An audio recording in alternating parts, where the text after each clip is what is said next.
Hello. Do you ever feel down in the dumps? It's just not fair. Why me? We all go through dark days, don't we? But how do you handle them? How do you make sense of things that just don't make sense? My name is Ian Currey, and this is Thinking Out Loud. Come on, let me tell you what I think.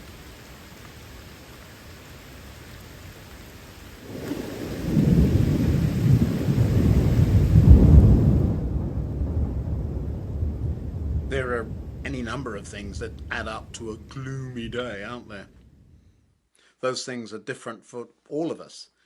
But for me, well, I don't like disappointment. I especially don't like it when people say they're going to do something and then don't. I suppose I value honesty and integrity and get disappointed easily when I trust people who then turn out not to have those things in any abundance. Really, though, I probably shouldn't be quite so trusting, or perhaps should expect people to be people. After all, I'm sure I've let people down in the past, and while I don't ever mean to, well, things come up, don't they? Wishing things weren't the way they are never helps either. It's no good looking at something that's broken and saying, oh, how I wish it were fixed. The spiral for me is more like a helter-skelter. Do you know what that is? Growing up, we used to visit a beach where one of my aunts lived, and there was a great tall tower of a slide there. You'd get all the way to the top after climbing what seemed like a bazillion steps, only to sit on a mat and come sliding all the way back down again.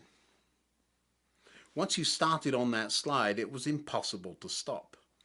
Round and round you were going to go, all the way to the bottom. I looked for pictures of the incredibly tall tower and the long slide with the slide that went round and round and round and round, but all I could find was this, and this is the helter-skelter I'm talking about too. Doesn't look nearly as big as it did back then to a small boy. But isn't that the thing? While it's not nice to be let down, and it's certainly not good to experience a lack of integrity or someone seeming to break their word, looking back, there are so many more things we could be focusing on rather than those. True. But what about how I feel? What about me right here, right now?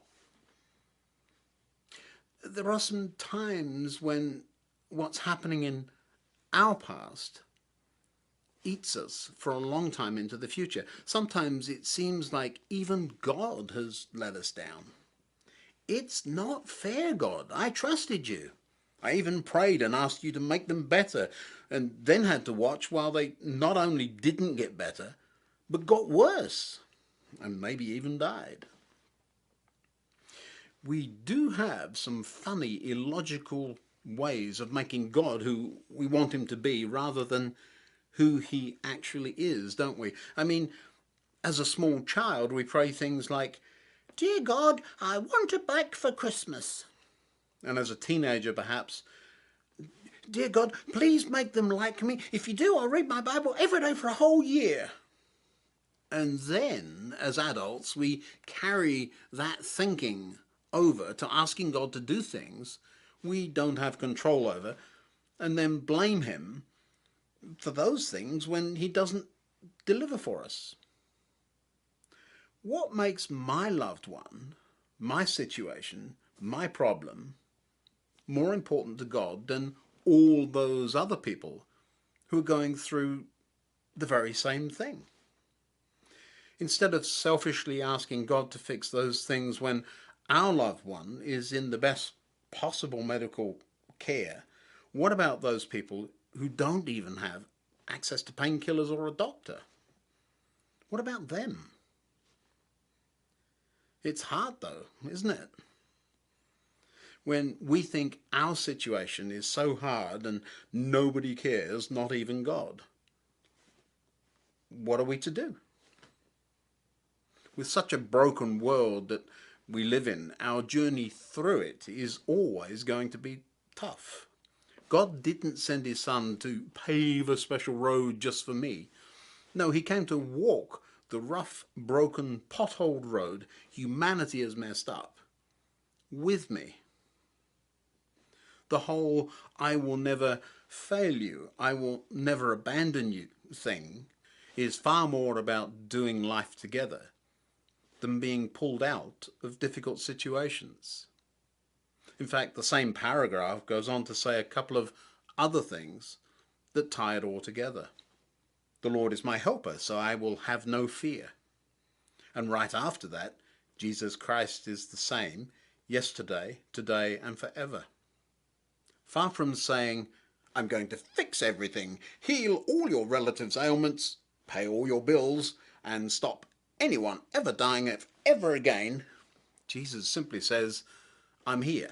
Let's do this together and get through it.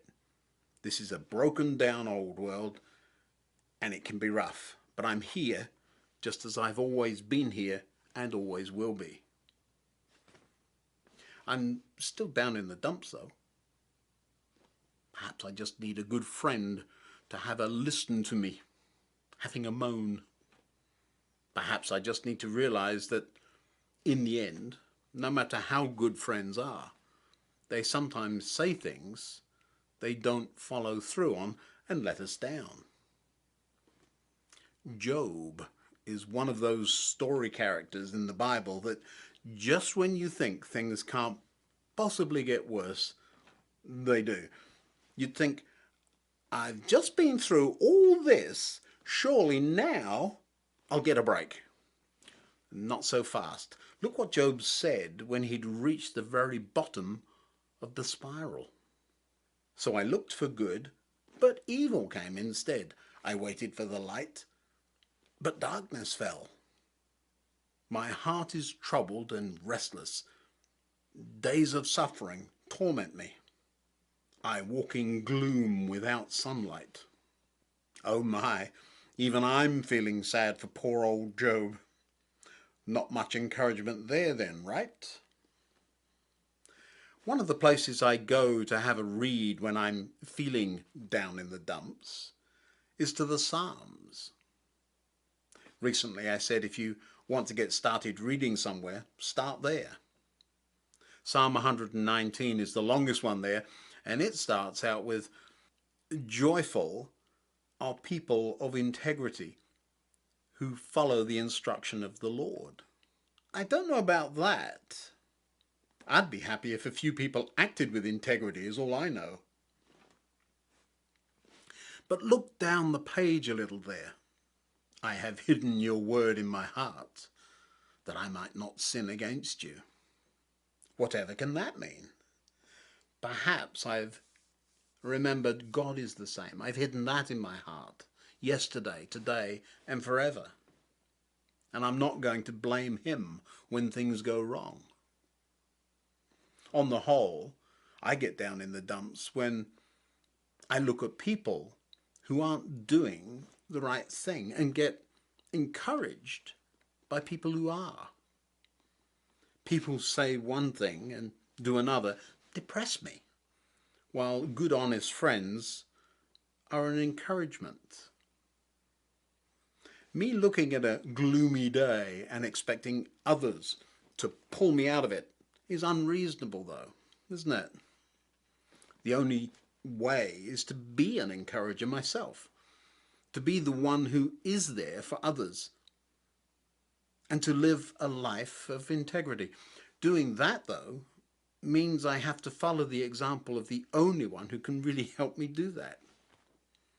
Now, it may sound quaint, but I'm lifted up when I lean on Jesus, who has always been there, encouraging, waiting, and walking with me. Until next time, goodbye.